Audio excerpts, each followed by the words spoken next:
Bem-vindo à taverna da Não Tagarela. Sente-se, eu já vou atendê-lo. As doideiras que iam sair lá. Não sabia. Desde 2012 eu tô com a Draco, com projetos de quadrinhos e agora também um pouquinho de literatura. A Draco publica literatura já há um tempo, agora eu sou sócio da Draco também. Mas eu não me metia com literatura, mas depois da coleção Dragão Negro comecei a mexer também. E toda a parte de quadrinhos sou eu que faço junto com o Rogério. E ano que vem, amiguinhos, novidade, hein? A gente não anunciou lugar nenhum. A gente vai começar uma linha de RPGs do Apagão. Olha aí, cara, sério? Da linha do Apagão? Sim. Porra, que e a gente já tá, né? Já tá quase pronto. Já vou fazer um. Bom, eu vou falando aqui durante o nosso papo. Beleza. Mas tá no caminho já pros finalmente. E para além disso, eu sou historiador, formado pela USP. Talvez a coisa mais bizarra do meu currículo. Jogo tarô. Sou um tarólogo daqueles que eu manjo mesmo, viu? Não é papo furado, não. E Interessante, cara. me amarro aí em tudo que tá relacionado a terror, ficção científica esquisita, música. Então, curto bastante muitos assuntos diferentes e sou doente por RPG. Se vocês mostrarem minhas coleções aqui, vocês vão me xingar. Tem muito GURPS aí, fala a verdade. Pô, nem tenho tanto. O que eu mais tenho é World of Darkness, cara. Nossa, Olha eu tenho. Aí sim. A dar com pau. Show de bola, show de bola. Raulzito também tá aqui com a gente, né? Mas tu não precisa ficar apresentando pra galera, né? Todo mundo já sabe, só manda o teu olá de praxe. Olá. De praxe, é isso aí. Só dizer, eu não sabia que tu tirava tarô, cara. Eu tô com meu baralho aqui do lado. Mas eu só uso ele pra jogar RPG, eu não leio tarô de verdade. Eu só uso pra jogar RPG. Aí é só o Marcelinha. Uhum. Exatamente. Isso aí, o Raulzito é o tarólogo fake. Mas, bom, hoje nós vamos falar sobre ambientações distópicas. E não, gente, isso não é nenhum tipo de futuro que pode acontecer com a gente, tá? Não estamos prevendo nada. Pensem o que vocês quiserem sobre essa minha frase. Mas ele já aconteceu na minha visão. Olha aí. Vamos ver. Mas hoje nós vamos falar sobre como você pode utilizar esse tipo de ambientação no seu cenário, né? Porque por mais que existam vários cenários prontos, que inclusive muitos são de ambientações distópicas, né? Você também pode criar o seu, né? Todo RPG, ele permite esse tipo de coisa, né? Tanto o mundo das trevas até... Cara, qualquer RPG, até o D&D são vários cenários, basicamente. O D&D é um sistema meio fechado, mas ele tem vários cenários, etc. Você pode criar o seu. E se você não sabia disso, eu acho que realmente a gente precisa falar um pouco disso, né, Raul? A gente nunca falou sobre criação de cenários, eu acho, né? Será que não? Bom, se a gente falou, vocês comentem aí. Mas é sempre uma possibilidade, né? O Rafael, como ele comentou, né, ele criou a série Apagão, que é uma ambientação distópica, né? E, cara, eu particularmente sempre gostei de criar cenários. Só que o meu maior problema, e era o motivo de eu criar os cenários, é exatamente que não existem problemas em mundos de fantasia. Os problemas são sempre um inimigo que é mau e um que era bom. Hoje em dia as coisas mudaram um pouco, né? Eu acredito que os sistemas evoluíram juntamente com a própria sociedade em si. E tinha um cenário que eu não criava, a gente criava só a nossa cidade, que ele vem pronto até hoje, e que esse sim, ele tinha problemas, que é o mundo das trevas. E eu acho que diferente do mundo das trevas, poucos cenários ali que eram difundidos no Brasil realmente tinham esses problemas, né? Porque o que era mais difundido era fantasia, etc. Então a gente não tinha tanto. Hoje em dia, como eu disse, isso mudou bastante. Temos bastante coisa aí, principalmente depois que vieram cyberpunks, né? Como Shadowrun, etc. Que daí despirocou total, né? Daí a gente tem muitos problemas. Mas eu vou começar então perguntando aí pro Rafael aquela pergunta que a gente sempre faz quando vem um autor aqui, né, Raul? Tá, série Apagão, veio do RPG sim ou não? Sim ou claro? Eu tô brincando. Tem uma parte que veio com certeza. Acho que a divisão de gangues, apesar de muita gente achar que é do Warriors, é do Vampira Máscara, total. Total. Mas acho que só já que você perguntou, falar um pouquinho do que se trata Apagão, né? Boa. Apagão verdade. é uma HQ, né? Uma série de quadrinhos. Na verdade, é uma série transmídia, porque vai sair o RPG, mas já tem card game, tem trilha sonora, tem um podcast gamificado, tem um universo de possibilidades. O Apagão é sobre um blackout que rola na cidade de São Paulo. 3 meses sem eletricidade, tudo vira um caos, né? A cidade que mais sofreria com crise de abstinência elétrica. E o centro da cidade passa a ser dividido ali por gangues que controlam ali o centro e disputam recursos e territórios na porrada. É isso. E cada gangue representa um ponto de vista diferente do espectro político brasileiro. E estamos falando conceitualmente falando, não do ponto de vista partidário. Com certeza. Mas, e aí? Veio? O que mais veio? Conta pra nós aí. Acho que foi isso, cara. Acho que foi mais a parte do vampiro mesmo, a questão da divisão dos clãs com os grupos, etc. Isso, e tô usando bastante isso pra fazer as construções das gangues pro RPG que a gente vai fazer. Mas pra contar a história mesmo, as principais influências foram um apagão que aconteceu em 2009, de verdade, que eu vivi, o Batman Terra de Ninguém, não sei se vocês já leram isso. Isso aí mexeu pra caramba comigo quando era moleque. E um bom tanto de Streets of Rage, cara. Então a mistura é mais ou menos essa daí, das referências, né? E fora as vivências pessoais. Claro. Não, muito legal. Mas, cara, a gente sabe que quando a gente vai criar alguma coisa, né, sempre tem essas referências, mas muita coisa também vem de estudo, né, cara? Tu falou até que tu é historiador, né? Imagino que isso também tenha te ajudado na criação do cenário, porque querendo ou não, saber pesquisar é importante para o escritor, principalmente, na verdade para todo mundo saber pesquisar é importante para não sair lançando fake news, principalmente, entre outras coisas, e acreditando em fake news. Então aprendam a estudar, gente, é importante para a vida. Mas para quem está escrevendo, principalmente, desenvolvendo um cenário, desenvolvendo um universo, isso é muito importante, né? E quando a gente fala de distopia, antes de qualquer coisa, acho que a gente tem que entender o que seria essa distopia, porque a gente não explicou ainda, né, o que seria essa distopia, porque eu imagino que isso é um senso comum, né? Distopia é quando ele foge do como é que eu posso descrever isso de uma forma simples? É quando a sociedade não funciona como ela funciona hoje, como ela funciona normalmente pra gente no nosso mundo atual. Posso estar errado também, me corrija, Raul, Rafael, se eu estiver errado, mas é mais ou menos isso.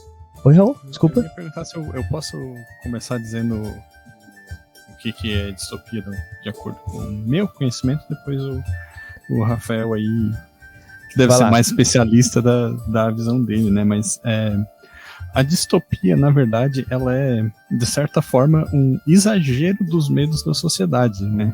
Então, o exemplo que para mim é mais forte é o famoso gênero cyberpunk, né? Que ele é, na verdade, uma exacerbação dos medos da capitalização desenfreada do mundo dos anos 80, né? Sim, então, os caras, tipo, exageraram, os autores, né, que deram origem ao gênero, exageraram essa ideia, né, de... E chegaram nos anos 20, né? tipo a gente tá vivendo. E acertaram, né? Tipo, o mundo dominado por mega corporações, que a vida das pessoas não vale nada, né? Que só a grana que importa e esse tipo de coisa, assim. Então... nada a ver com o que a gente tá vivendo hoje em dia, não sei o que vocês estão falando. De jeito nenhum. Uhum. Olha, na visão que eu tenho, para entender um pouco a distopia, tem que entender um pouco a utopia, né? A utopia era uma sociedade que as pessoas imaginavam que fosse perfeita, né? Então sempre havia essa busca pela utopia, né? Eu não sei se existe antes, não me lembro agora, mas desde a República de Platão, que aí seria aquela sociedade que funcionaria perfeitamente, para um cara como Sócrates, que era pro Platão o exemplo de ser humano a ser seguido, viver com dignidade, um universo que ele vivesse bem. Então a distopia é a imaginação, um mundo imaginário, né, uma sociedade imaginária em que tudo deu errado, né? A gente vive sobre uma opressão de alguma forma, né? Seja um estado opressor ou meios extremos de opressão, uma raça que oprime a outra, tem várias formas de fazer isso, e que cria condições de vida insuportáveis para as pessoas comuns, né? Então, quando a gente fala de cyberpunk, que é provavelmente o gênero mais famoso distópico, né? Acho importante muito mais, por exemplo, um defeito do jogo lá, do jogo de videogame, o 2077, é justamente ele tá muito focado na questão estética, né? E pouco na questão, vamos chamar ideológica, ou vamos chamar de estrutural, sei lá. O conceito, né? Tá fugindo do conceito original do cyberpunk, que é alta tecnologia, baixa qualidade de vida. Então, quando começa o jogo e de repente a polícia te ajuda, aquilo não faz o menor sentido. Sim. Não faz o menor sentido. Se você não coloca um motivo para aquilo acontecer, o cara pagou alguém, pagou a polícia de alguma forma corrupta e tal, porque é uma das. Não porque a polícia é corrupta, mas dentro de um universo distópico, a polícia é uma das formas de opressão que normalmente é comum numa história desse tipo. Então, acho que é assim que a gente consegue entender mais ou menos. Mas aí nos exemplos tem vários, né? O Cyberpunk é uma delas, que é a mais clara, mas você tem, por exemplo, Paranoia, que é um RPG muito, muito importante para mim, que mostra uma sociedade próxima das distopias imaginadas pelo George Orwell e pelo... como é que é o nome do rapaz? Fugiu o nome. Do Admirável Mundo Novo, como é que é o nome dele? Era Huxley, não era? Aldous Huxley. Do Orwell, do Huxley, da própria Atwood e de outros autores, né? Que estão ali imaginando, né, como seria um mundo super opressor e como é que as pessoas iam lidar com isso. Então, normalmente é a sociedade versus a pessoa, né, no caso. Mas Paranoia é um jogo muito maluco, porque você joga com uma pessoa que tem vários clones, alguns ali, quando ele morre ele é substituído, e a memória é passada, mas todo mundo é meio... uma peça dentro de uma máquina enorme que não faz o menor sentido. É uma grande estrutura burocrática, meio kafkaniana e tal. É um jogo muito interessante. Dá pra você jogar ele desde um besterol, assim, de você falou uma coisa errada, morreu, até uma coisa realmente mais complexa. Nas novas edições eles colocam os modos de jogo, um jogo mais cartoon, até esse jogo super sério, que é quase um Vampiro à Máscara de Paranoia, saca? Bem interessante. O que dá esse clima cômico do Paranoia é que tu pode morrer e voltar várias vezes, né? Sim. E também morrer de uma forma idiota. Tira isso, ele é um jogo terrível, assim, né? A gente tava planejando um tempo atrás uma mesa de Paranoia, mas pra jogar online ele é muito complexo, ele precisa de toda uma estrutura, né? De cartas e tudo mais, mas quem sabe. Bom, mas cara, então... Acho que agora que temos a definição de distopia, né, e utopia também, que é importante, né, quando que a gente pode dizer que um cenário ele é distópico, isso a gente já respondeu. Eu tava perguntando outra coisa antes, desculpa. Lembrei. Eu tava falando sobre a pesquisa e tudo mais, para saber o que fazer para o cenário ser distópico, para resolver, para achar problemas, mas vocês citaram bastante opressão e tudo mais. Mas tem outras coisas também, eu imagino, né?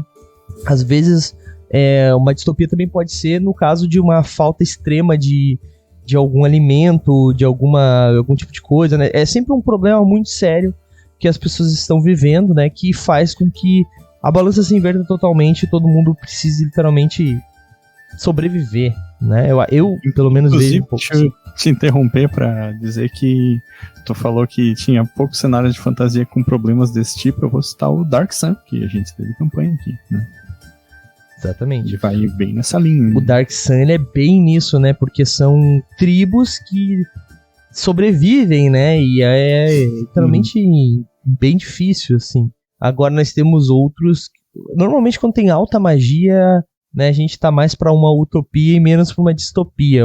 Pelo menos eu vejo assim, com exceção do Shadowrun, que conseguiu ter magia pra caramba e muitos problemas, por causa que daí transformou as megacorporações em coisas de dragões, e daí, bom, isso virou um outro problema lá, que tem que estudar toda a história de Shadowrun, que eu aconselho, porque vale muito a pena, mas sou um pouco suspeito pra falar.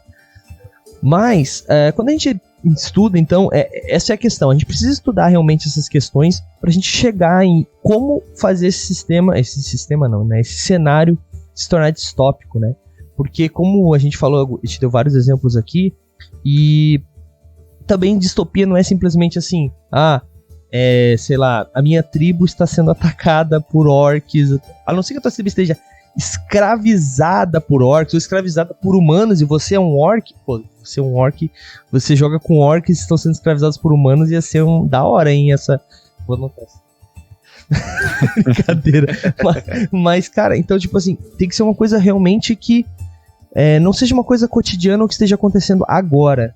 Tô errado, gente? O que vocês acham? Pra mim, a distopia ela tem que ser uma coisa que tá acontecendo há um tempo e que tu quase não vê possibilidade de sair daquilo de uma forma simples. Ela tem que ser uma dificuldade que ela é quase intransponível. Assim, chegamos num momento onde isso é muito difícil de passar, sabe? O que tu acha, Rafael?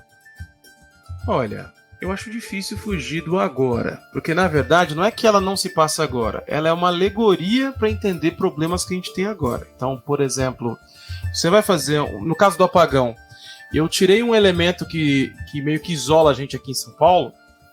O que significa isso? Cara, as pessoas são obcecadas por aparelhos eletrônicos aqui o tempo todo. Tudo que a gente faz é regido por eletricidade. Se eu tiro, as pessoas são obrigadas a conversar, elas são obrigadas a se reunir para organizar as coisas. E se verem e perceberem o próximo e tal, não tem atalho para nada. Então, de certa forma, eu tô tirando um recurso de um mundo nosso. Eu pego o nosso mundo, tiro uma coisa. É uma ficção científica, por incrível que pareça, né? Porque eu tô lidando com a parte de ciência mesmo, né? Não tem fantasia nem nada. Então eu tiro a eletricidade e tento imaginar como seria esse mundo sem essa eletricidade. Então ele tem esse exercício fictício da imaginação, mas eu acho importante sempre trabalhar questões atuais. Eu acho que eu me expressei mal. Quis dizer, tipo, não é uma situação que aconteceu, por exemplo, faltou luz hoje. Isso não vai gerar uma distopia. Agora, 3 meses sem luz, entendeu? É isso que eu quero, isso que eu quis dizer, mas continua o que tu tava falando ali. Mas é porque eu acho que o que você levantou é interessante, porque quando você tá querendo construir uma aventura, às vezes eu vejo, por exemplo, a galera quer jogar qualquer dos cenários cyberpunks, e às vezes fica mais focado naquela coisa do cromado e não sei o quê, e pouco, por exemplo, eu tava jogando numa mesa do Dungeon Masterclass, não sei se vocês conhecem ele, o Wagner, né? E não tô ligado. Ele faz umas lives na Twitch e a gente tava jogando online. E eu tinha feito um personagem de uma ambientação que era Cyberpunk 2077, mais Brasil, assim. A gente tinha que matar um certo ditador. E o personagem era o famigerado Julinho Chernobyl, um cara que fazia entrega, usando drones. Basicamente eu imaginei como seria um cara que faz entregas hoje, dos entregadores, e pus lá no futuro. E com isso, eu tenho um monte de coisas que eu posso usar dessas pessoas que eu conheço aqui, que são entregadores e tal, para fazer um personagem de um universo que não existe. Mas traz uma substância, entendeu? Do cara, por exemplo, ele ser de uma origem periférica. É legal essas coisas, porque na hora que você tá jogando, o cara que não tem essa origem, a gente já tem uma discussão entre nós, sabe? Então você cria mecânicas. Passa a ser um jogo que você ajuda todo mundo a entender um pouco melhor o mundo que vive através do mundo absurdo, né? Então, eu acho que a magia das histórias distópicas tá nisso. Com certeza, né? Isso é um ponto até que eu gosto bastante de explorar quando eu tô jogando, né? É sempre dificultar, né? E uma coisa que eu não sei, né? Se o Raul, eu sei que já fez esse experimento também, mas eu não sei se as pessoas gostam de fazer. Muitas pessoas que eu conheço não se sentem confortáveis. Então, antes de qualquer coisa, gente, disclaimer aí, né? Passar pano. Jogue RPG pra se divertir, tá? Eu que sou chato e às vezes boto dificuldades. Mas, botar numa situação que não é a minha situação, sabe? Jogar com um personagem, sei lá, que é trans, ou então alguém que tem alguns problemas psicológicos gravíssimos, né, psiquiátricos mesmo, alguma coisa assim. Por quê? Porque, primeira coisa, quando eu vou jogar RPG com um personagem que ele é complexo nesse nível, eu vou estudar sobre aquele caso. Eu vou estudar sobre aquilo pra mim poder interpretar um personagem daquele estilo. Então eu vou estudar a persona, né? Vou criar essa persona e vou trabalhar em cima dela. E com isso faz com que tu primeiro, né, não que eu não tenha, tipo, que não tenha empatia com essas pessoas, mas faz tu entender mais essas pessoas, entender mais como é a vida delas, né, ou pelo menos o que tem em literatura, né. Às vezes até mesmo conversar com pessoas que vivem nessa situação, né. Nessa situação eu tô falando porque é abrangente, tá, gente? Diversas formas diferentes, dependendo do que você vai fazer com o seu personagem. E eu acho que isso engrandece muito o jogador de RPG. E, gente, eu não tô falando pra você ir viver numa ditadura pra jogar um RPG numa ambientação distópica ou pra criar uma ambientação distópica.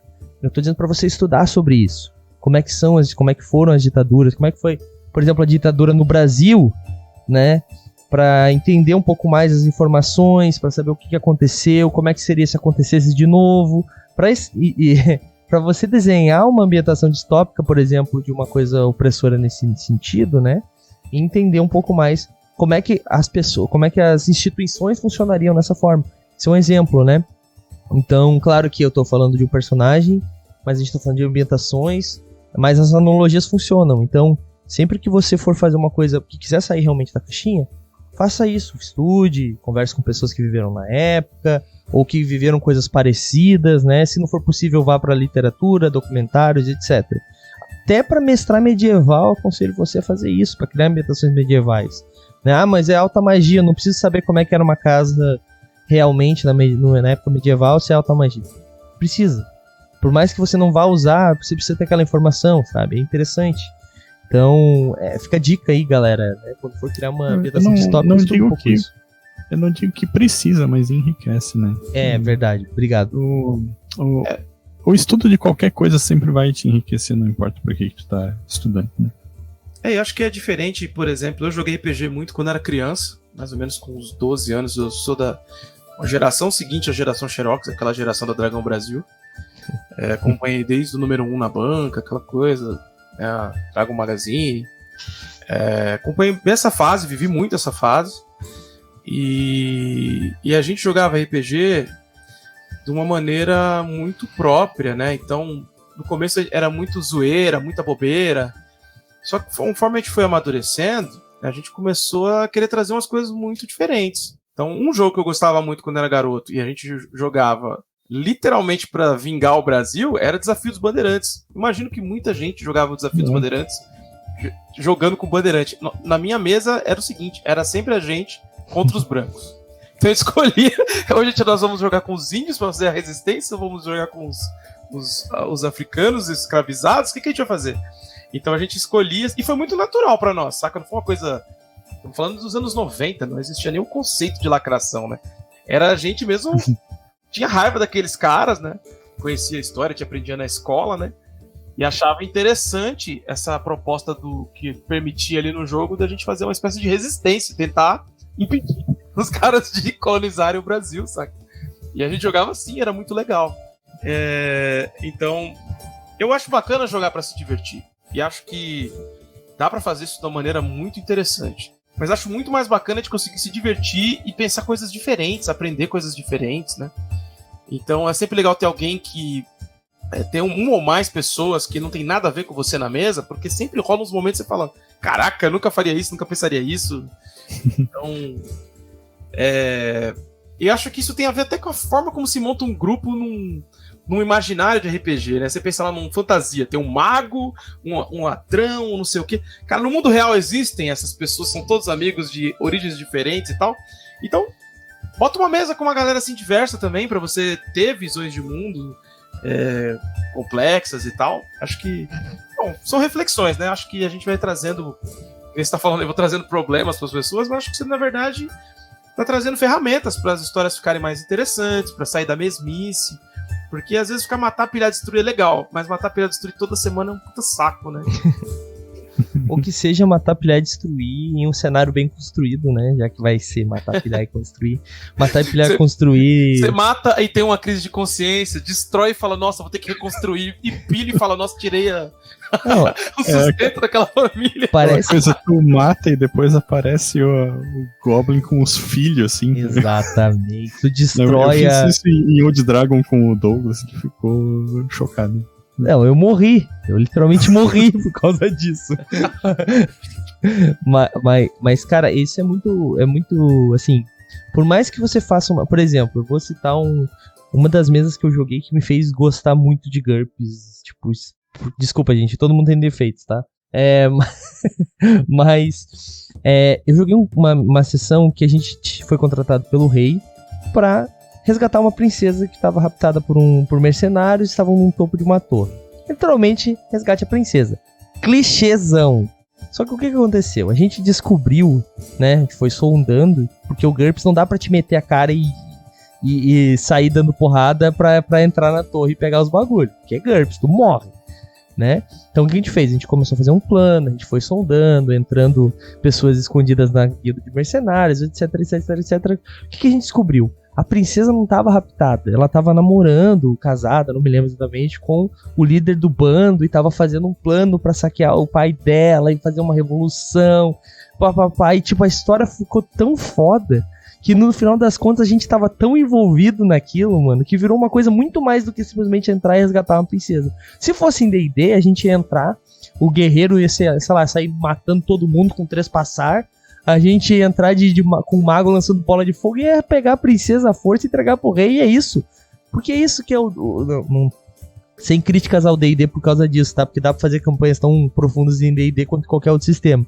Mas o que eu quero dizer é que, tipo, o GURPS fez a gente sair de uma missão simples e ir pra uma coisa muito mais complexa, uma trama muito mais profunda, por causa que ele exigia aquilo. E, claro, nós éramos adolescentes, né? Se fosse D&D, nós entraríamos com um chute na porta, né? Mas, então o que eu quero dizer é que, mesmo aquela coisa simples, tu pode fazer uma ambientação totalmente diferente, né? E tu pode, então, criar uma trama que realmente faça virar uma coisa profunda, né? Então, acho que tudo depende realmente um pouco da bagagem do narrador, dos jogadores também, né? Não tem como tu exigir que um grupo de 12 anos saia por aí falando sobre, sei lá, sociedade, etc, né? É complicado, mas não é impossível também disso acontecer, e se você for o chato do seu grupo, apresente isso de uma forma como aconteceu com o meu, uma aventura simples, mas que tinha camadas, sabe? Só não faz em D&D. Bom, mas... Acho que tu tá mudo, Rafael. Não tô não. Agora voltou. Estranho, por um segundo Estranho, tu falou e não veio o som. Falei que eu também sou um defensor do GURPS, é por isso que não saiu o som. Ah... Eu joguei muito GURPS quando eu era garoto, e a vantagem do GURPS pra nós, com relação, por exemplo, pra jogar fantasia, com relação ao D&D, é que a gente decidia, por exemplo, todos os nossos personagens são malignos, ou todos os nossos personagens fazem o que querem, e no D&D tinha uma sensação de, nossa, isso é errado, sabe? Você fala, não é assim que joga isso aqui. E no GURPS a gente fazia um personagem que era brasileiro. Vamos fazer o que dá na telha. Se aparecer uma chance de ganhar dinheiro, a gente vai ganhar. Às vezes a gente se arrependia, às vezes a gente mudava de perfil. Era bem divertido. E para esses universos distópicos, tanto que o GURPS Cyberpunk era muito bom. Eu ouso dizer que era muito melhor que o Cyberpunk 2020.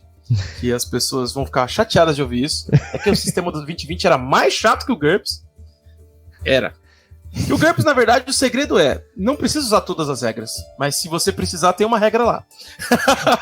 Exatamente. Não precisa usar todas as regras. A regra principal é roda 3 dados e compara lá com o número, é isso. Então ele permitia, a gente eu sou da periferia, né? Então a gente fazia muitos cenários nossos usando o GURPS. Ah, não temos grana pra comprar tal RPG, beleza, como é que ele é? Vamos fazer aqui no GURPS. Já era, entendeu? Então a gente fazia isso, a gente tinha ali um GURPS Viagem no Tempo, um GURPS Horror, um GURPS Suppers, um GURPS Fantasy, você fazia qualquer coisa. Você fazia absolutamente qualquer coisa com isso. Exatamente.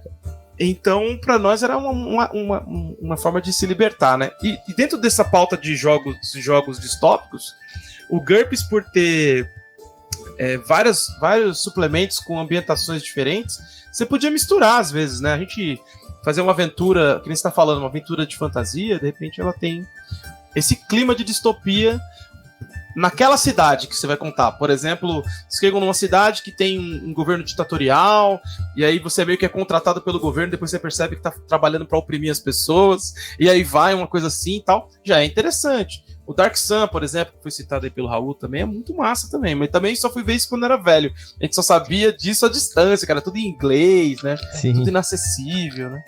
Sim, sim. O GURPS, ele tem essa vantagem de ter uma possibilidade infinita, literalmente, de cenários, né? Cara, o mais engraçado é que todo mundo que fala de Cyberpunk fala que em GURPS era melhor, né? Tudo bem. Mas, cara, hoje eu prefiro Savage Worlds. Acho que é um cenário, é um sistema melhor pra jogar, inclusive Cyberpunk. Mas talvez seja meu gosto, mas... Não, eu tô na mesma, a gente tá junto aí com isso. Inclusive, eu acho que é o como é que se fala? Sucessor, né? Sucessor do GURPS, exatamente, cara, porque é a mesma pegada, né? É um cenário genérico, é um sistema genérico que serve para vários cenários e ele compra o cenário, cria o cenário, etc. Bom, mas... e o próprio Savage Worlds, né, aproveitando, tem alguns cenários distópicos, né, cara. Tem aquele eu não joguei ainda, e inclusive já aproveitar e fazer um jabá aqui. A Retropunk tá com uma Black Friday aí com vários livros de suplementos de Savage Worlds a R$19,90. E um deles é esse, se não me engano, depois eu vou dar uma olhada lá, que é o que aconteceu o Ragnarok, é depois do Ragnarok, eu esqueci o nome, cara. É muito bom esse daí, inclusive é uma das referências que eu tô usando pra fazer a gente vai fazer um suplemento pra Savage Worlds do Apagão, né? Junto com o RPG, eu pretendo lançar um suplemento, só falta mesmo fechar alguns detalhes com o pessoal da Retropunk. E esse e o Broken Earth, nossa, são as duas referências que eu tô usando. Cara, e cara... É muito da hora. Cara, é The Day After Ragnarok, é o nome do cenário. E, cara, não tem que falar, né? Tipo, só o conceito dele, né, já é foda, mas se não me engano ele não é nos dias atuais, né? Se não me engano é Segunda Guerra, Primeira Guerra. Eu não joguei ainda, só vi algumas imagens.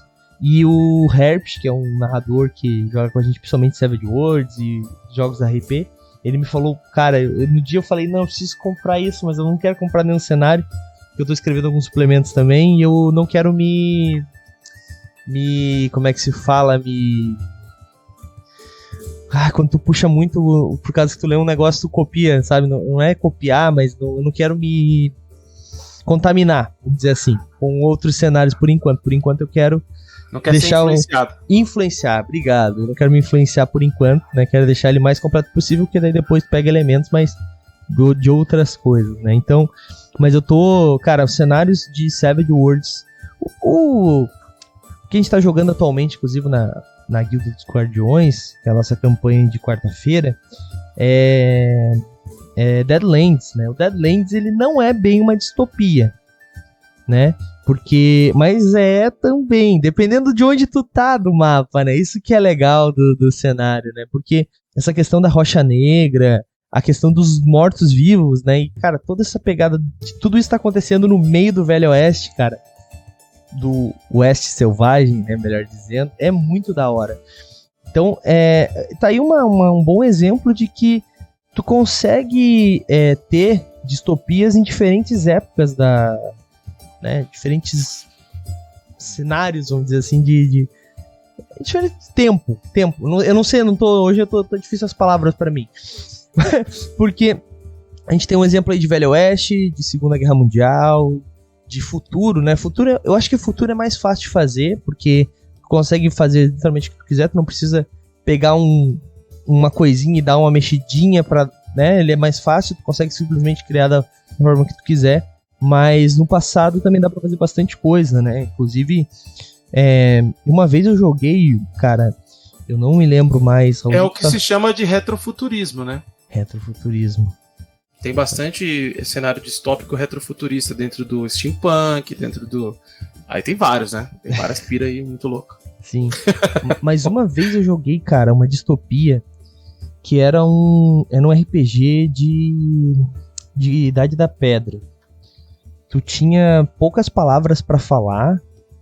Tu tinha algumas palavras assim que tu só podia falar, e tinha um líder que era opressor, e basicamente teu grupo tinha que deter o líder, assim, pelo menos foi a campanha que eu joguei.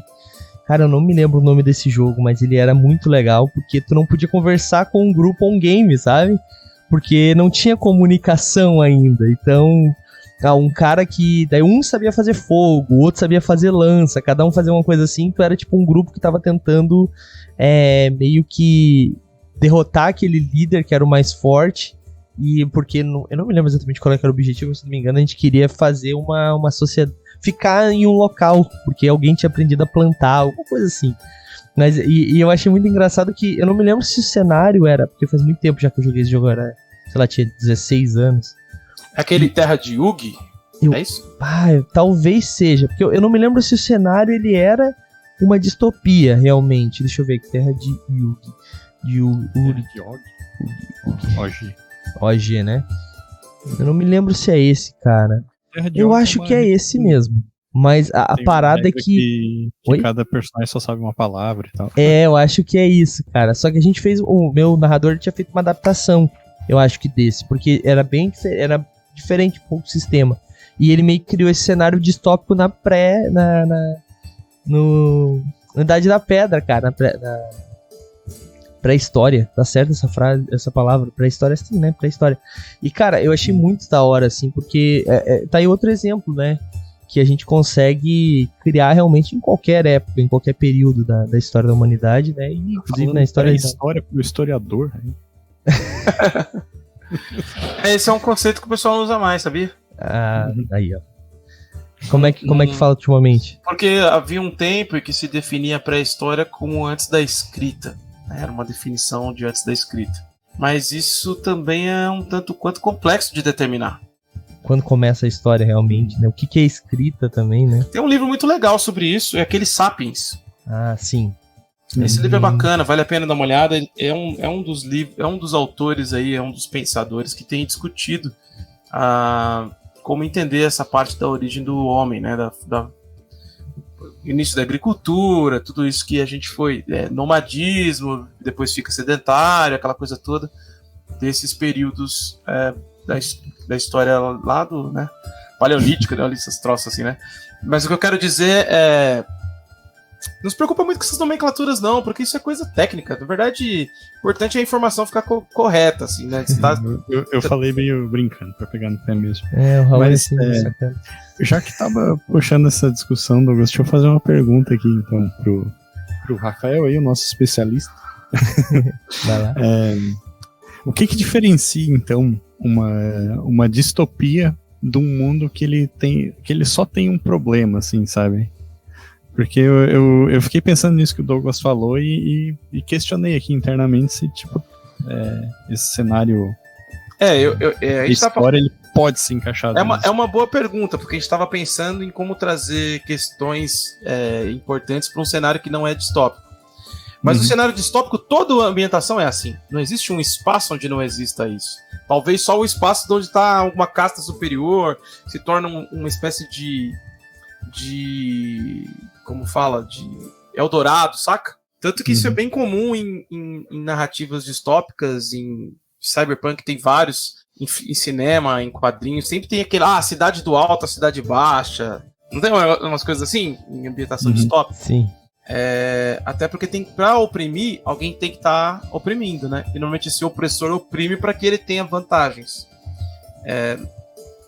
Ficando muito claro, assim, né? Sendo bem teórico-político, né? Mas, essencialmente, numa ambientação distópica, não tem muito pra onde você fugir. Se você fugiu, meio que acabou o jogo.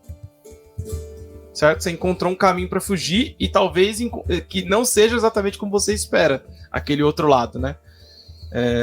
Isso é bem comum. Então, você pode trazer uma situação típica de distopia para que a gente está falando, uma mesa de outro assunto, de outro tema, mas acho que quando você está jogando um RPG distópico ou trabalhando numa ambientação desse tipo, se você tirar aqueles personagens de uma situação de opressão e de resistência, de sobrevivência, acabou o jogo. Você chegou no fim do jogo. Vamos dizer assim. É como o Robert Kirkman falava, se eu explicar o que são os zumbis da minha história, significa que eu já tô terminando a minha história. Né? Ou que ela já acabou. Entenderam? Porque ela não é sobre aquilo. Então, a distopia não é sobre aqueles personagens encontrarem o caminho mais tranquilo e tal. É justamente sobre viver naquele mundo horrível, né? E entender e lidar com as questões e tal. Não sei se vocês já ouviram falar que... Agora eu não lembro qual dos dois, se foi o Gibson ou o Sterling. Eu sei que um dos dois veio para o Brasil, foi para o Rio de Janeiro e para São Paulo e falou: olha, essas duas cidades são o troço mais próximo do que a gente imaginou de Cyberpunk. Você já tinha ouvido falar disso? Não. Os caras que inventaram ali um negócio, né? Que estão ali no... Como chamar? Estavam na mesa de boteco que alguém falou: e se a gente botasse implantes nas pessoas numa história e usasse um mundo que fosse um mundo que é um mundo virtual? Cara, virtual, o que é isso? Sabe essa conversa? Os caras tiveram essa conversa, vieram pra cá e falaram: esse lugar aqui, essas favelas e tudo mais, extremamente cyberpunk. Eu dei uma entrevista um tempo atrás, acho que foi pra algum jornal, não me lembro qual, e o cara tava perguntando, né, se o cyberpunk era hoje e tal, e eu falei: eu acho que sim. Eu falei: eu cresci num bairro cyberpunk, eu morava em São Mateus, a gente tinha videogame do ano, tudo certinho ali com o preço paraguaio, ali o esquema do Paraguai, que era comum naquela época, né, porque era inflação e o caramba. A gente tinha esse esquema de comprar os jogos de videogame trazidos de contrabando, sei lá o quê. E com isso, a gente tinha videogame e não tinha, por exemplo, as melhores roupas, ou alguns dos nossos amigos não tinham um bom estudo, não tinham o que comer e tal. A gente vê uma galera... Sabe o que eu vi esses dias? Um cara que mora na rua, usando o celular, 3 moradores de rua sentados assim no chão, num lugar super sujo, vendo um vídeo rachando de rir no celular. Então a gente tem um computador de bolso, mas não tem como conseguir moradia pra todo mundo, cara. Esse é o mundo que a gente vive. Se isso não é cyberpunk, eu não sei mais o que é. Não é? Então, sim, quando você vai trabalhar uma distopia dessa, talvez você só piore uma situação como essa, um mundo como esse, mas você sai de uma mesa dessa bem jogada, vendo as coisas de outro jeito. Principalmente se... eu sempre gostei de jogar com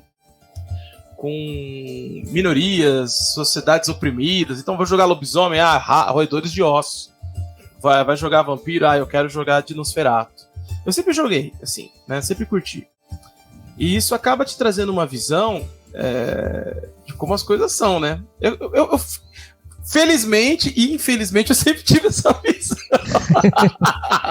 Não sei muito bem como é ser um opressor, não. Mas eu imagino que para muita gente seja interessante, né? Seja um primeiro contato.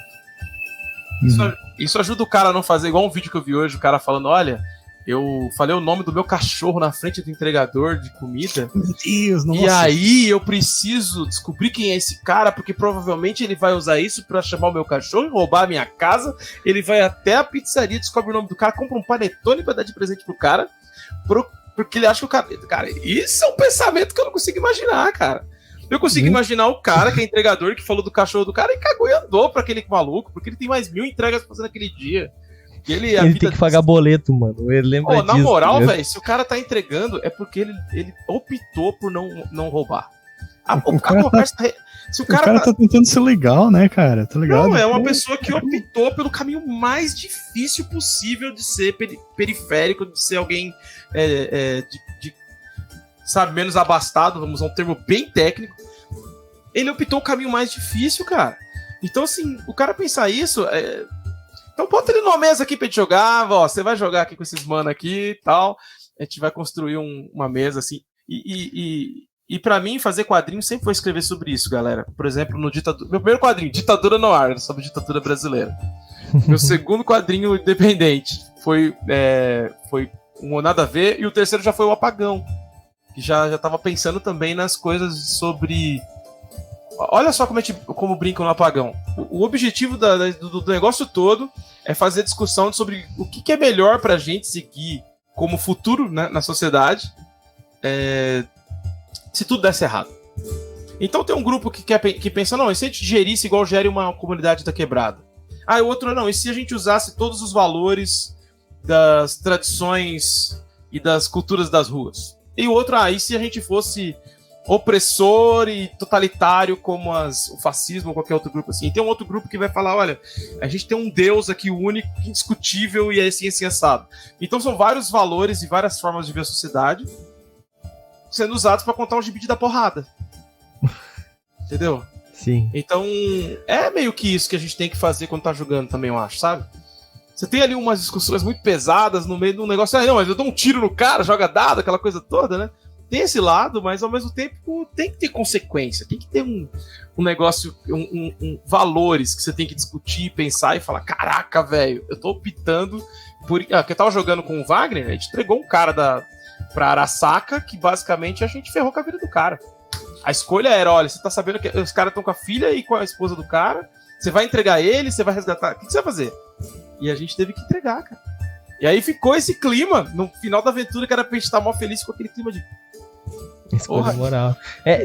Aconteceu uma situação recentemente, a gente jogou uma one shot de Rastro de Cthulhu e o meu personagem, ele era antes da Segunda Guerra Mundial, um pouco antes da Segunda Guerra Mundial, se não me engano, e a gente tava na Alemanha e todos eles, os outros personagens, os 3 eram alemães. Alemães é bom, né? Alemãos. Eram germânicos. Eram germânicos. E, cara... o meu personagem, ele tava lá pra ser um espião, pra ver, porque ele já tinha passado por coisas do oculto e ele sabia que tinha alguma coisa na casa que a gente ia ir, tinha que fazer o inventário da casa, e eu tava meio como fotógrafo, e ele tava como um espião, e ele ia lá pra ver, porque tinha alguma coisa sobrenatural lá que ele precisava destruir, e não podia deixar nada sair da casa. E o personagem do Raulzito era um ladrão, né, Raulzito? O personagem era um ladrão que era da máfia e queria roubar algumas coisas. O outro era um escritor que foi lá pra estudar sobre o paranormal, pra dar mais velocidade nos seus livros. E o terceiro era ele queria a posse da casa, alguma coisa assim, ele era um herdeiro. E daí no final, depois de várias coisas aconteceram, o meu personagem puxou a pistola e falou assim, tá, agora tira tudo que vocês têm do bolso aí, porque eu não quero que vocês levem nada dessa casa, não posso deixar, né? E daí começou, lógico, eu entrei no nível de opressor máximo, eu tava com uma pistola, americano, independente do país que ele tá, como é que ele se sente, né?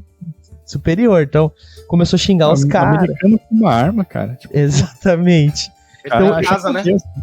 Eu precisei ser aquele escrotão, assim, com todo mundo. E eu acho engraçado que sempre que eu preciso jogar com personagem... Porque, assim, a gente não escolheu os personagens, né? A gente jogou com personagens que foram não designados, mas cada um meio que escolheu um conceito. Eu era investigador, e daí foi dado, né, pra cada um dos seus... Então, e daí... O Herpes fez as fichas pra gente. Fez as fichas, exato. Daí eu meio que fiquei naquela, tipo... Tive que ser escroto com os meus amigos que estavam ali há 5 minutos atrás rindo. E a gente se sente mal, mas a gente entra nesse... Eu tive que entrar nesse papel assim, e daí acabou que eu dei um tiro num, dei um tiro no outro, porque os caras começaram a reagir, né? O ladrão falou assim, putz, o cara descobriu que eu roubei, vou meter bala nele. Daí ele me deu um tiro, eu dei tiro nele, ficou aquele tiroteio. E eu acho engraçado que, assim, a gente tendo que tá nesse papel e, cara, é difícil, assim, tu entrar, assim, nessa mentalidade, né? E, claro que eu tô falando de um outro lado, né? De um lado horrível, mas quando a gente tá no papel daquela galera que tava em defesa ali, eu não joguei, né? Por exemplo, o Stamato ou até mesmo o Altíssimo, que estavam rendidos, porque o personagem do Raul tinha arma, mas os outros dois não tinham, sabe? Então, deve ter sido uma situação horrível, né, cara? E, tipo, como reagir? Porque, assim... Todos os 4 eram jogadores experientes que não iam simplesmente sair correndo, qualquer coisa do tipo, por causa que tem valor a vida do personagem, né? Tem amor à vida do personagem, por mais que seja uma one shot, né? Todo mundo queria acabar sobrevivendo e tal. E eu achei muito da hora, cara. E é uma situação dessas, né? Uma situação que tu fica, às vezes, por causa de uma coisa que o teu personagem tem, tu tem que ir contra algo que tu não... fazer uma coisa que jamais faria, sabe? E porque tu tá vivendo nesse mundo fudido, sabe? E, cara, é muito louco. E esse período de pré-Segunda Guerra Mundial era muito louco, imagino, né, cara? Então... Eu tive uma experiência, foi o contrário. Eu era o único personagem negro jogando a mesa de Cthulhu. Os caras, todo mundo tirando aquela onda ali, né? É uma firmeza. Matei todos os personagens do jogo. Mas o teu foi matei todos os personagens, então. Tranquilaço. Eu não cheguei nem perto do que era a criatura Lovecraftiana, eu só decidi que ia matar todos os brancos. Passei todo mundo, cara. Foi muito gostoso. Foi tipo, caraca, venci pela porta alternativa, saca? Sim. Não tem criatura Lovecraftiana se ninguém sabe ler essas porcarias e destrói essa merda. Queimamos aquelas porcarias. Acabou o culto. Acabou. Culto escuta aí, esse troço é coisa de branco. Pá! Muito bom, muito bom. Foi muito divertido, porque a lógica era o contrário do Lovecraft, né? Ele era um cara racista e ele via em qualquer tipo de cultura, mesmo linguagem, porque a linguagem é uma coisa que ele usa muito no trabalho dele pra expor o horror, né, da xenofobia dele. E aí eu usei contra, né, inverti, e isso é legal, né, isso tem sido uma revisitação do Lovecraft interessante. Tem bastante autor fazendo isso. O livro que virou série traz isso também, né? A série é mais bacana que o livro, sim. Tem também o... Caraca, como é que é o nome? A Balada de Tom... É um livro que faz um outro ponto de vista de uma história Lovecraftiana que tem tom racista. Aí ele mostra o ponto de vista dos negros. É bem interessante. Agora eu não consigo lembrar o nome. Deixa eu ver aqui. Dá um minutinho. Balada de Tom... A Balada do Black Tom. Isso. Esse é bem legal. E aí ele já mostra um outro ponto de vista de um dos contos do Lovecraft. Massa. Dá uma procurada depois. Porque, bom, a gente vai entrar em outro assunto já e estamos vamos entrar na nossa rodada final aí. Me chamem quando for fazer de coisa de Lovecraftiana, me interessa também. Vamos sim. Vamos falar então, vamos para nossa rodada final. Raulzito, alguma dica pro pessoal que tá querendo desenvolver ou jogar em ambientações distópicas, né? Porque criação de personagem também faz parte da ambientação, né?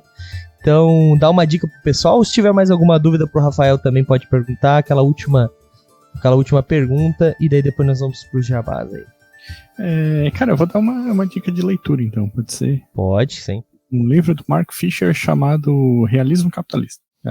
Aquela premissa que você já deve ter ouvido de que é mais fácil imaginar o fim do mundo do que o fim do capitalismo, né? Então, é basicamente um livro que, quando tu termina de ler, tu tá completamente desgraçado da vida, assim. Eu acho que consegue ficar bem dentro do clima para pensar numa campanha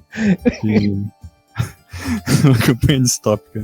Entendi. Eu tô com esse livro aqui, comprei também. Todas essas coisas bad vibe que fazem a gente pensar, nossa, por que eu continuo aqui nesse mundo? Eu costumo comprar, né? Mexe com o meu coração. Show de bola. Então fica a dica do Raulzito aí, galera. Como eu falei... Eu queria comentar uma coisa que... Oi, Você vai trocar de assunto? Ou não? Só deixa eu finalizar uma coisinha rapidinho aqui, mas guarda essa pergunta aí. Gente, como eu falei, né? Essa questão da leitura é muito importante. Leiam, estudem para criar tanto personagens mais profundos quanto cenários mais ricos. Douglas, como o Raul falou, não é obrigado. Não é, mas você quer ter uma mesa legal, quer ter uma mesa engajada, faça isso. Rafael, pode fazer a tua pergunta aí? Eu ia trazer uma reflexão aqui, aquela pergunta para mim mesmo, mas que eu acho que eu queria saber como vocês lidam com isso.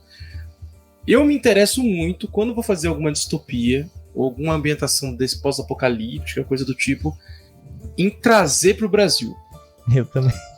Por que eu tô falando isso? Não é que a gente tem uma carência, eu acho que as pessoas acabam esquecendo de fazer coisas aqui, e é nesse ambiente que eu acho que tem mais informações. Uma vez me chamaram, só pra vocês terem uma noção, me chamaram para fazer um texto sobre a história do cinema de ficção científica brasileiro. E eu simplesmente falei, não, pode deixar comigo, firmeza. E esqueci, fui fazer outras coisas. Quando chegou perto do final do prazo, era pra uma amostra de cinema. Eu falei, não, vou sentar aqui e vou escrever 2 palitos. Aí eu comecei a escrever e falei, ok, o que tem de cinema de ficção científica brasileiro? Eu não lembrava de quase nada.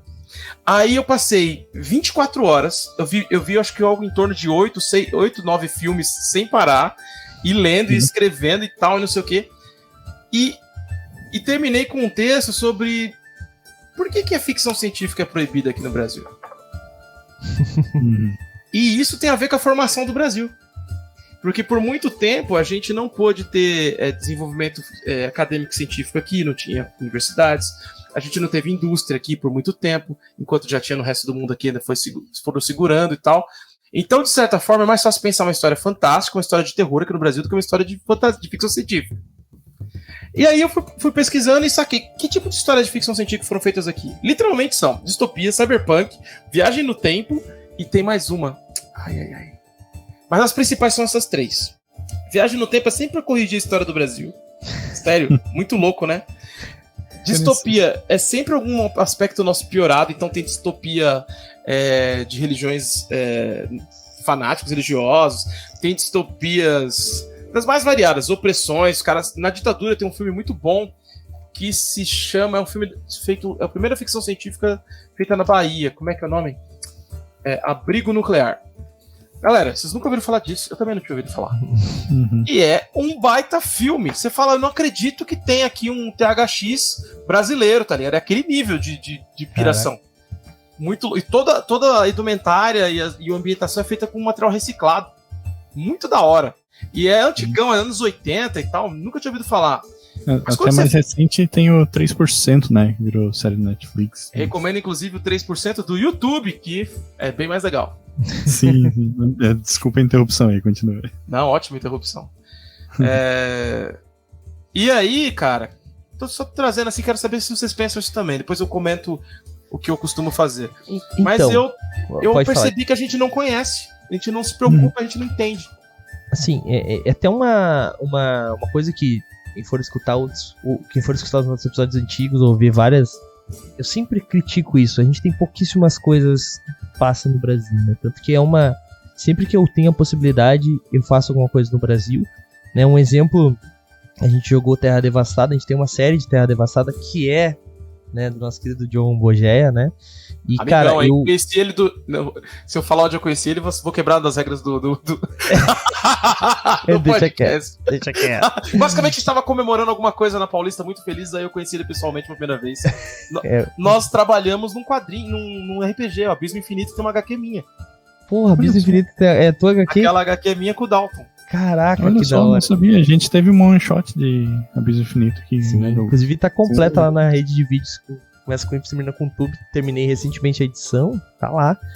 Cara, pô, Abismo é um puta jogo também. Mas voltando aqui rapidinho, só pra gente não passar muito do nosso horário. Mas, cara, quando eu joguei Terra Devastada, eu não sou de Florianópolis, mas eu moro em Florianópolis, então pensei, cara, eu vou criar. Apocalipse Zumbi começou e tá onde? Em Florianópolis. Peguei jogadores daqui, né? E por quê? Porque a gente conhece a cidade, mano. É muito mais fácil tu conhecer os locais, tu descrever os locais com coisas reais. Então, foi isso que eu fiz. A série tá quase completa na mesma rede que eu falei. Começa com o Termina com tudo. Em breve, a gente tá... Esse spoiler aí, a gente tá marcou semana que vem de gravar o episódio final. Porque foi a primeira vez que a gente começou, a gente não fazia ao vivo, então a gente fazia gravado ainda, faz muito tempo. Mas eu também tô desenvolvendo algumas coisas. Eu vou falar, foda-se. Eu tô desenvolvendo um suplemento para Savage Worlds, que é sobre um apocalipse, né? O que acontece depois do apocalipse. Né? Então, o apocalipse aconteceu, as pessoas passaram por diversas coisas para sobreviver. Mas agora o mundo começou a caminhar de novo. Como é que seria essa sociedade, sabe? Então o RPG é meio sobre isso, sobre aquelas microcomunidades que estão se formando e lutando pelas poucas coisas do mundo passado que existem e tudo mais. E eu tô ambientando isso no Brasil, cara, porque é aquilo que eu digo, assim, é o que a gente conhece, tá no nosso dia a dia. Eu vou na rua, eu consigo fazer um mapa, tá ligado? Das coisas que tinham ali naquela época e tal. Então é basicamente isso. Sempre que eu procuro fazer coisas no Brasil. A nossa série também de Vampiro à Máscara, né? A galera joga Vampiro à Máscara muito até porque tem mais suplemento lá pra fora, lá de fora traduzido pro Brasil do que suplemento do Brasil. Mas a gente tem uma série de Vampiro quinta edição que o Raulzito fez no Brasil também, né, Raulzito? É uma cidade fictícia, mas se passa no Brasil, né? Uhum. É uma cidade fictícia que é baseada inspirada, digamos assim, em Itajaí, Santa Catarina, né? Mas é uma... Porto de Santana, o nome da cidade, que daí eu... já respondendo a pergunta, assim, né? Eu acho um pouco difícil pensar... Tanto que vocês estão falando de terror, que eu falei que é fácil. Exatamente. Mas é justamente, eu acho, às vezes, mais fácil pensar em alguma coisa lá fora do que aqui no Brasil, justamente por causa desse distanciamento, assim, sabe? De eu acreditar que tenho liberdade pra botar outros elementos que ninguém conhece mesmo, assim, tá ligado? Sim. Mas eu trouxe aqui no Brasil, mas pra me deixar um pouco mais confortável, eu preferi pensar numa cidade fictícia, sabe? Então, que tivesse as características que eu queria. Sim. Muito louco isso, porque pra nós, na Draco, né, que é a nossa editora, A gente tem uma regra lá que é: se a história não tem nenhum motivo concreto para acontecer fora do Brasil, ela acontece no Brasil. Então, assim, se você não está citando um lugar, um personagem, uma ambientação que seja específica de um lugar fora do Brasil, essa história tem que se passar no Brasil e você tem que se virar para fazer ela funcionar aqui. A gente faz isso com todos os autores, se impõe isso.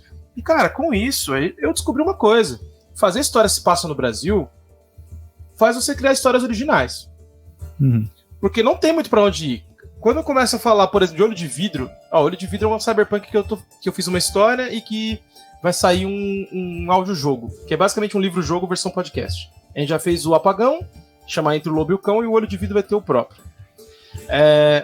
O Olho de Vidro é sobre um Brasil futurista, rolam conflitos internacionais e aí o Brasil decide se dividir ao meio. Aí levanta aquele muro do Trump e as pessoas têm 1 ano para escolher se elas querem morar no Brasil do Norte ou no Brasil do Sul. A partir do momento que fechou a fronteira, os países começaram a se tornar 2 países, né? Começaram a se reconfigurar. O Norte é um ambiente solarpunk, então ele fornece água, comida, luz, eletricidade, tudo que tem relacionado à questão sustentável para o resto do planeta. E é riquíssimo. O Sul é um inferno urbano, é uma gigantesca São Paulo insuportável, que tá toda ferrada, rolou ataque nuclear, rolou uma porrada de coisa, e que todo mundo, quando nasce, recebe um implante ocular, que é o tal do olho de vidro, e esse implante ocular é um X9 que diz se você tem condições de trabalhar ou não com os aplicativos. Então você trabalha até a exaustão o tempo todo. Se você tá com condição de trabalhar, ele já te manda para um job que tem a ver com a tua formação, que tem a ver com a tua idade e tal. É esse o ambiente do olho de vidro. Como eu misturei os povos, não ficou essa coisa que às vezes a gente vê do separatismo que eu não curto.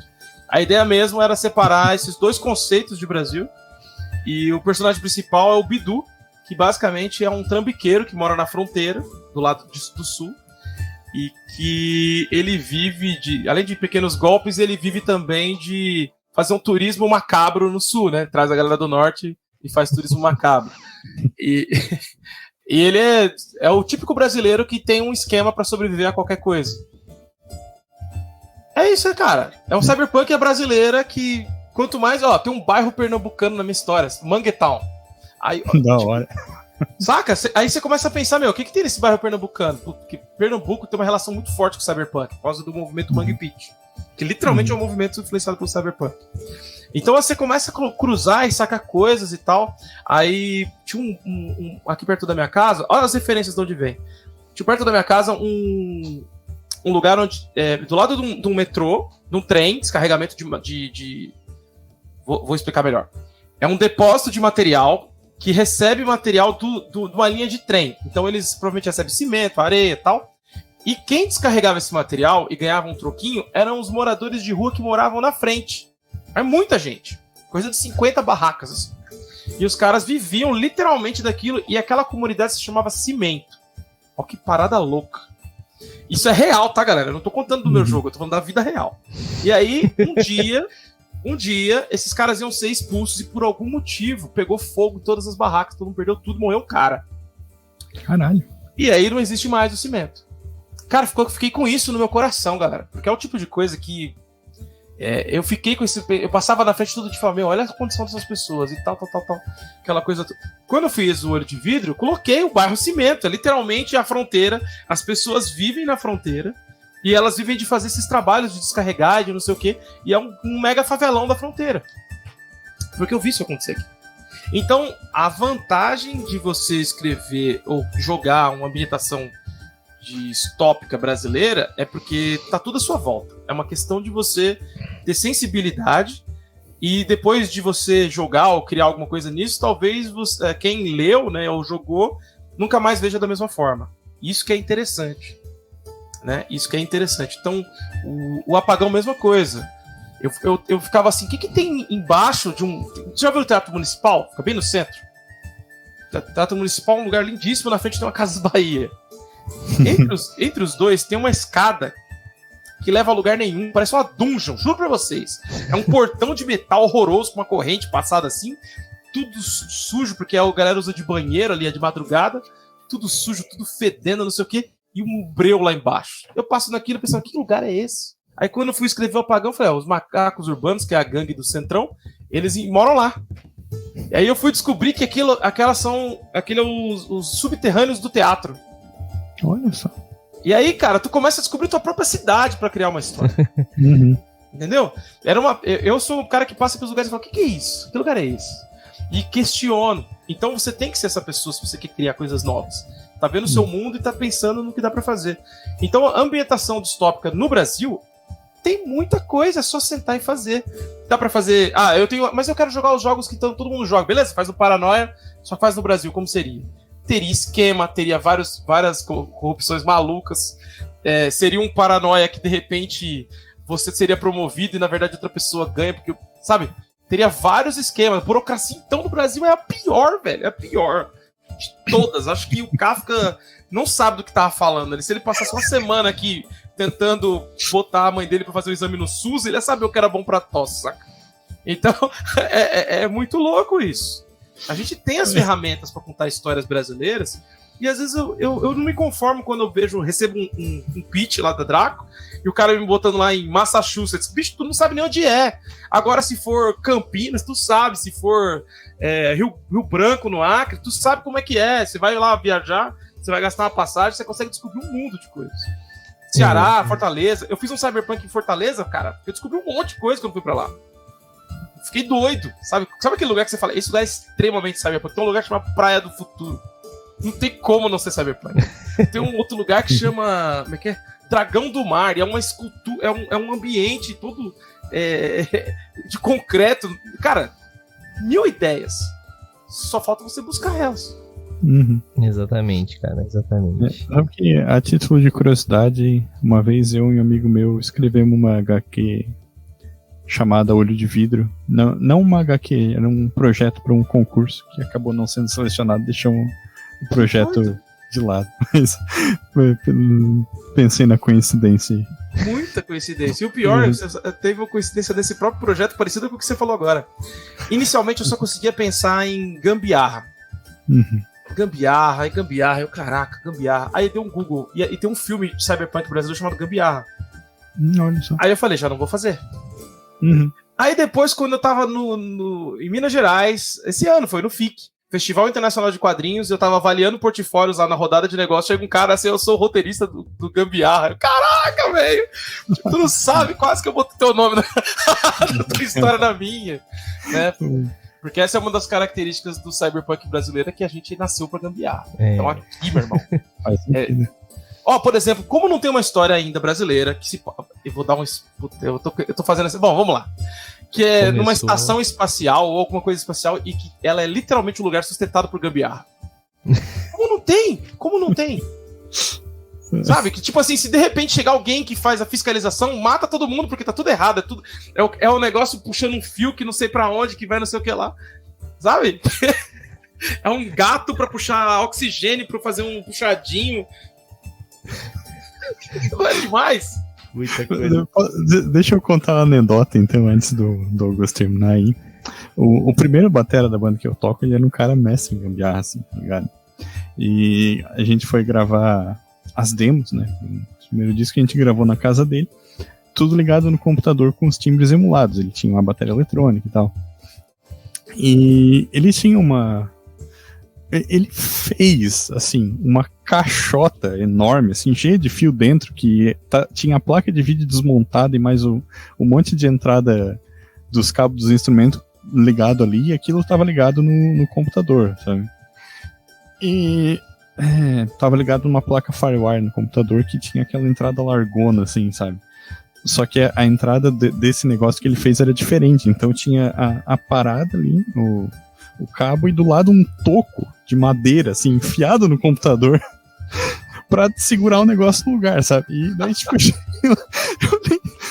Mano, o que é isso aqui, cara? Não mexe aí, cara, esse tirar funciona mais. Tipo, filha da puta, como é que o cara consegue fazer uma dessa? Eu fiquei imaginando isso numa estação espacial, daí quando falou. Então, de madeira enfiado no negócio pra segurar o cabo no lugar.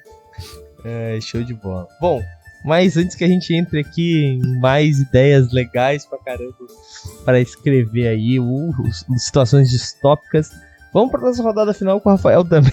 Se bem que o Rafael já falou bastante ideias, mas eu sei que ele tem mais alguma coisa pra contar pra gente aí.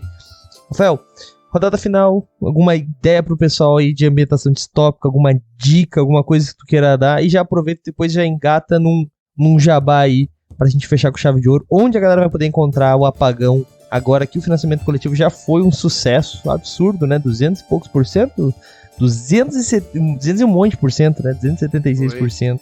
Então, antes de qualquer coisa, parabéns, mas agora vai, fala é tua, pode ficar à vontade.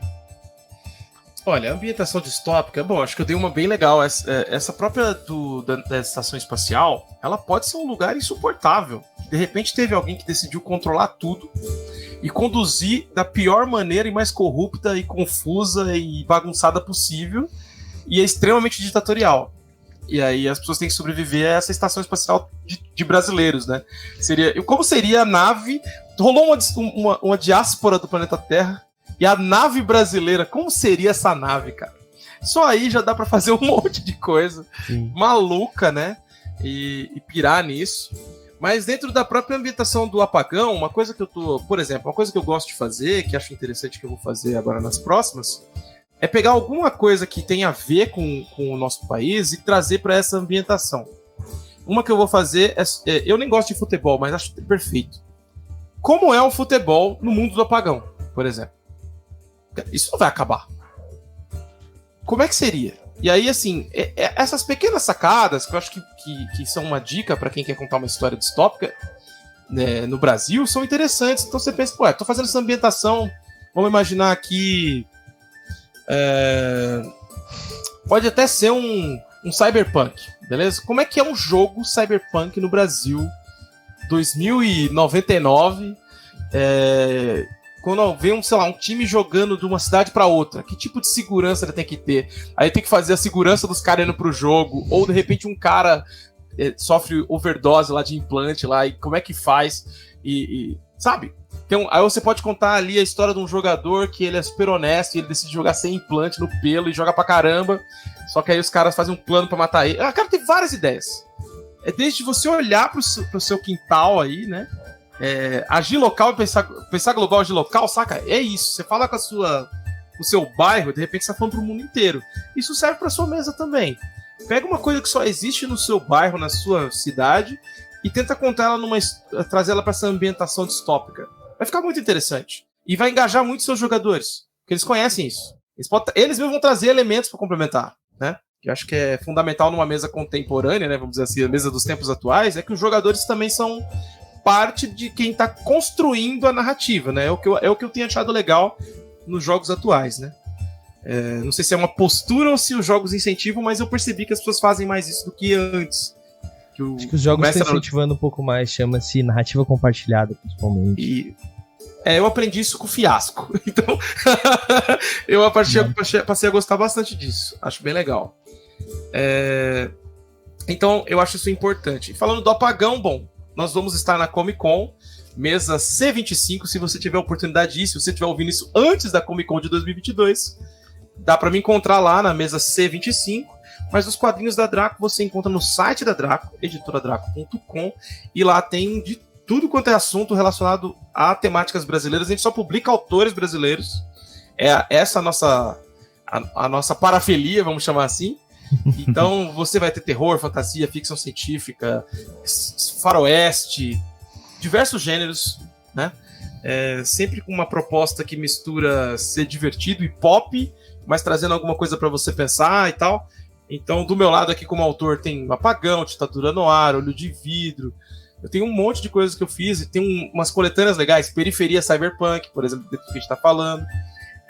Muita gente compra os nossos materiais para mestrar as histórias que a gente cria, para criar uma aventura em cima. Então tá lá, e ano que vem a gente vai estar com a nossa linha de RPG, começando pelo RPG do Apagão, que eu tô fazendo junto com o Jorge Café, conhece? Claro. Achei que ele era perfeito para fazer o Apagão. A gente começou a conversar, ele fez meu curso, falei, você é o cara. Exatamente. E tô no cu, vocês também estão no cu? Ainda não, a gente ainda não tá no cu. Mas já Eu vou liberar meu em cu para breve. seus ouvintes aqui. O meu é só procurar Rafael com PH Fernandes, tô lá. Também utilizo bastante o TikTok, Cripta do Fernandes. Tem bastante coisa lá, apesar de velho, eu sou jovem. Show de bola. Então, se quiser deixar os links ali, manda pra mim que eu boto tudo ali no chat pra galera. Ou se quiser mandar no chat também, fica à vontade, que é liberado.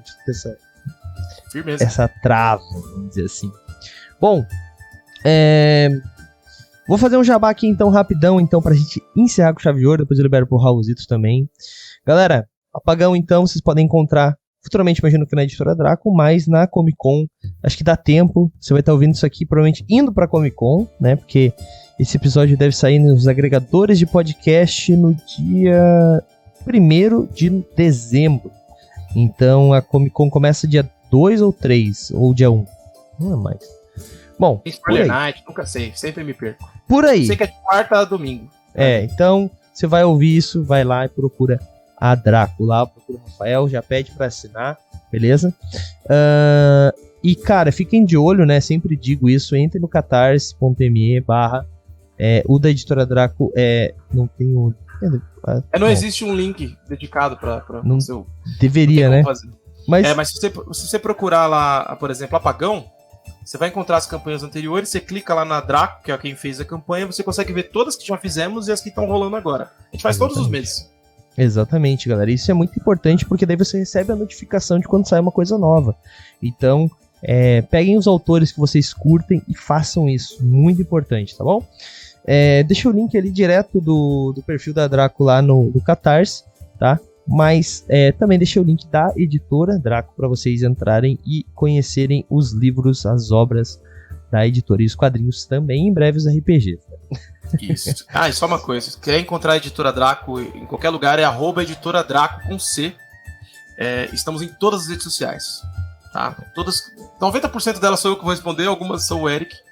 Mas se você mandar mensagem, a gente vai responder em algum momento. Então, qualquer dúvida... desenho, escrevo... A gente tem espaço para você. A gente tem um curso de roteiro e um curso de literatura, que são a forma do pessoal entrar. Eu quero escrever para Draco. Então você pode procurar lá o editoradraco.com/curso e que você encontra lá esses cursos de formação que a gente te prepara para produzir material para o Brasil. Muito legal. Então fica a dica aí, pessoal. Agora eu vou falar para quem quer apoiar o Movimento RPG também, né? Apoia o Movimento RPG. Nós temos o patronato do Movimento RPG, que é uma assinatura que você faz aí e você ajuda o Movimento RPG a manter os seus servidores online, a fazer toda a estrutura funcionar. Quanto custa isso, Douglas? A partir de R$5 por mês você já está ajudando o site e você já está concorrendo a nosso concurso Chave Premiada, né? Que é uma das vantagens do patronato. Lembrando que o patronato tem diversas vantagens. Entrar no nosso grupo, conversar com o pessoal, jogar RPG com a gente. Todo mundo pode jogar RPG com a gente, tá, gente? Não só patronos, mas os patronos eles recebem o convite primeiro e as vagas que não são preenchidas pelos patronos a gente passa lá na nossa taverna, tá bom? Mas, então você vai jogar com a gente muito certo, se você quer isso, né, claro. Também tem o seu personagem na Guilda dos Guardiões, né, o seu personagem lá na Vila de MRPG, que é a nossa morada e refúgio dos primeiros Guardiões. Esse universo que nós temos que se passa em lugar nenhum e em todos ao mesmo tempo. Já jogamos Deadlands, 7th, D&D, Dark Sun, D&D quinta edição, D&D quarta edição, usamos Savage Worlds, usamos Space Dragon, cara. Então assim, é tudo, a história em si guia a narrativa e o sistema e o cenário é um complemento, né? Então você vai ganhar um personagem nessa vila maluca, que não é muito maluca, na verdade, ele é até meio padrão assim, mas porque tem muito clérigo lá, né, Raul? Mas ela é assim que ela funciona. Você vai ganhar seu personagem lá com ilustração, tá bom? E com miniatura, dependendo do nível do seu apoio. Mas a partir de R$5 você já concorre ao concurso Chave Premiada, que é uma forma que nós temos aí de presentear as pessoas que apoiam a gente com os itens que as editoras mandam pra gente, os nossos parceiros mandam pra gente, né? Atualmente nós estamos dando 8 itens, são 2 livros físicos, um deles necessariamente de RPG, né? Um sempre é de RPG, o segundo não necessariamente. Nós também damos um HQ ou um livro de romance que tem alguma inspiração com RPG, com os autores parceiros, e ofertado pela Quimera de Aventuras, que é o nosso projeto onde nós pegamos a literatura, na verdade, diversas obras, né? Pode ser qualquer uma, já falamos também sobre jogos, sobre livros, sobre séries, sobre jogos eletrônicos, né? Quer dizer, jogos de tabuleiro, jogos eletrônicos, e a gente pega toda essa obra e transforma em alguma mecânica de RPG, né? Às vezes ganchos de aventura, personagens prontos, entre outras coisas. Essa é a Quimera de Aventuras, e a Quimera todos os meses oferta um prêmio para os patronos. Nós também damos camisetas ofertadas pelos nossos amigos da Bardos Shop, uma camiseteria com várias camisetas para a galera que curte RPG e também outras nerdices, né? Tem umas camisetas muito bacanas lá, conheçam. A loja do Necromante está ofertando também agora, a partir do mês de dezembro, um kit, tá? Do Diário do Aventureiro. O que tem nesse Diário do Aventureiro? É uma ficha, tá? Que você vai conseguir anotar as informações do seu personagem, o diário dele, ilustração, botar um monte de informações, é uma espécie de caderno feito à mão, muito bacana. Eu vou deixar o link aí no chat para vocês conhecerem a loja do Necromante, que inclusive tá com promoção na Black Friday, galera, aproveita. Também temos uma parceria com o Sebo do RPG, um dos livros que quem oferta são eles, tá? O Sebo do RPG, cara, a gente falou aqui de GURPS e outros RPGs mais antigos que você não encontra mais no mercado, lá tem, galera. Eu comprei toda a minha coleção do D&D 3.5, porque quando eu jogava D&D 3.5 a gente tinha um livro para 15 players, né? Hoje em dia eu tenho os meus, né? Tive a possibilidade de comprar os meus, eu comprei toda a minha coleção e também a minha coleção de Mundo das Trevas, basicamente no Sebo do RPG. Cara, lá o Daniel é muito responsável, podem comprar com... Cara, vendados que o livro vai chegar com uma qualidade muito boa. Claro que todo livro vocês vão ter que entrar e ler qual a qualidade dele. Alguns livros estão como novo, alguns estão bastante usados, tá tudo lá bem descrito para vocês. É um sebo, gente. Então você vai encontrar um livro lacrado ao livro que a galera usou como para arremessar um no outro. Então, há um livro de RPG que é de nível, personagem de nível altíssimo. Exatamente. Viveu muitas aventuras. Exatamente. E também nós damos todos os meses uma aventura pronta, impressa, encadernada, escrita por nós, né? Pelo nós, no caso o Matheus Herpsch, o nosso narrador de terror, mas não é só de terror as aventuras. Nós imprimimos, fazemos todo encadernado bonitinho e agora tá indo com um mapa de tecido junto com a encadernação. Então ganhou um upgrade aí esse prêmio. Também damos um PDF ofertado normalmente por algum autor parceiro ou alguma editora e um kit de miniaturas ofertados pela Hero Maker Minis. Então são 8 prêmios, galera, todos os meses. Este mês passado, só para vocês terem uma ideia, no começo do mês de novembro, né, no caso, nós demos The Dark Eye, Shadowrun, Batalha em Manhattan, uma camiseta, né, e o livro Os Pilares de Melkart, da Ana Lúcia Merege, galera. Foram 8 prêmios, esses foram os prêmios que mudam, né, porque o resto são PDFs, aventuras, camiseta, miniaturas, esse depende do mês. Mas esse, cara, só o The Dark Eye já é bem mais que R$5. E, galera, o que eu costumo dizer sempre, não é rifa. Você não pega um valor X, entra com esse valor e ganha alguns números e depois naquele mês ele se perde. Não, é cumulativo. Então, quanto mais tempo você está apoiando, mais chances você vai tendo de ganhar. Então, aproveitem, entrem no patronato a partir de R$5 por mês, ajudem o movimento RPG. A gente ajuda os autores nacionais e a gente acaba todo mundo se ajudando porque você também recebe livro. Beleza, galera? É isso, falei pra caramba aí. Raulzito, quer fazer um jabá aí pra gente encerrar com chave de ouro? Vou fazer um jabá rápido, já que tu citou Quimera de Aventuras. O Quimera de Aventuras tem um podcast também que eu faço junto com meu grande amigo André Paes, que escreveu o Olho de Vidro na época. Isso 2011, acho que foi o concurso. Mas enfim, o episódio desse mês é sobre o Hellraiser, a versão mais recente aí, original do Hulu.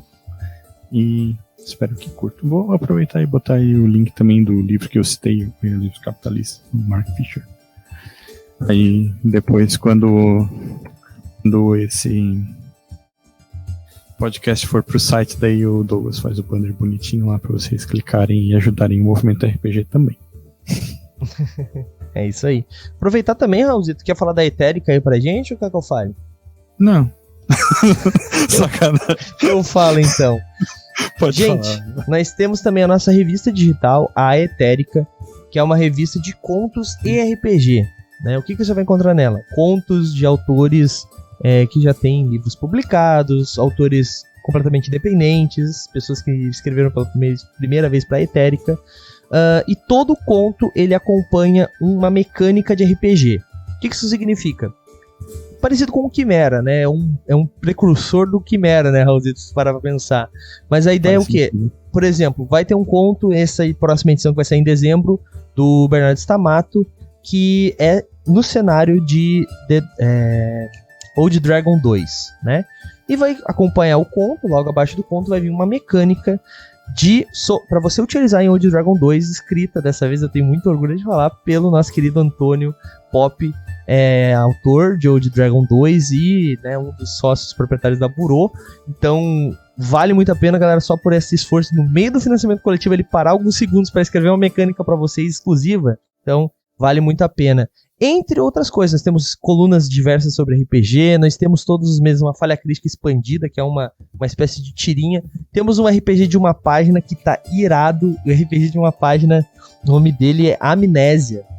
E ele, cara, eu achei muito legal a ideia, porque eu não vou falar, mas no final da campanha eu falo. Mas galera, é muito bacana a nossa revista, é uma revista muito legal, e você pode ter uma prova dela se você acessar o nosso site, loja.movimentorpg.com.br. Você acessa a loja e você consegue gratuitamente baixar a edição 0. Eu vou deixar o link exato para a edição 0. Peço desculpas já pelo vacilo, por causa que a loja ela tá passando por uma mudança de layout. Então talvez algumas coisas estejam erradas aí no layout, mas tá funcionando para quem quiser baixar as aventuras, para quem quiser pegar as coisas gratuitas principalmente. Eu vou deixar o link da Etérica edição número 0 para você fazer o download gratuitamente, tá bom? E ver como vale a pena apoiar, porque esse projeto é muito legal e custa apenas R$5 por mês, galera. A revista eu vou te interromper e dizer, vocês têm que apoiar o projeto. Vocês me devem isso, porque pra essa edição eu fiz ficha de monstro de D&D, assim. É verdade. E é uma coisa que eu odeio fazer. Então, vocês estão me devendo isso. Exatamente. E aí, você gostou? Acesse todas as segundas às 20 horas twitch.tv/mrpgoficial.